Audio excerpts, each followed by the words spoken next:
Fatima memorial hospital والوں کا وزیر اعظم پاکستان صحت کارڈ کے نام پیغام، کیش لاؤ ورنہ 2 ماہ بعد آؤ۔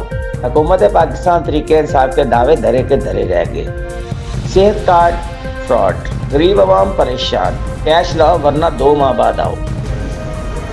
السلام علیکم جی جناب والا، میں اتنے صحت کارڈ لے کے بچے نوں دکھان آیا OPD دے وچ فاطمہ میموریل ہسپتال۔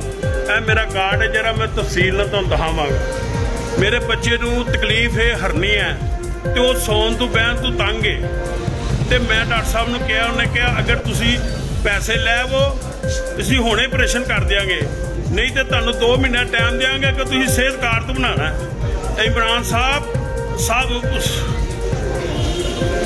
عثمان بزار صاحب، اے دیکھو اے کارڈ نہیں ٹاڈا، اے بیکار کارڈ ہے، اندہ کوئی ویلیو نہیں گی۔ منو 2 مہینے کا ٹائم مل رہا ہے میرے بچے دے آپریشن دا۔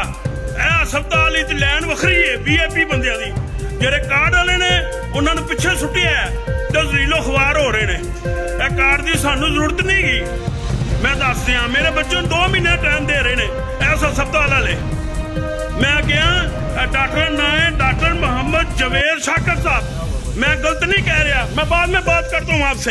میں تنگ ہوں، تماشا لگے گا بیٹا جب یہ کارڈ کی ویلیو نہیں ہے ہمیں کیوں دے رہے ہیں؟ وہ 2 ماہ کا ٹائم دے، میں بات کر رہا ہوں نا، میں بعد میں یہ میں آپ کو یہ کارڈ کی ویلیو بتا رہا ہوں۔ اس ویلیو کیا ہے میرے پاس؟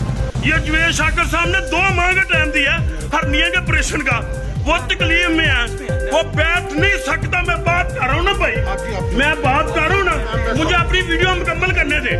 آپ زیادتی کر رہے ہیں میرے ساتھ، مجھے آپ ویڈیو میں آپ ادھر، ہاں جی ہم بتائیں کیا بات بتائیں؟ آپ سے بات ہی نہیں ہے، میں ڈاکٹر سے بات کر کے ہوں، میں ڈاکٹر صاحب کے بات یہ بچے کو دکھانے دے پیچھے جائیں آپ طرح یہ چھوڑے میں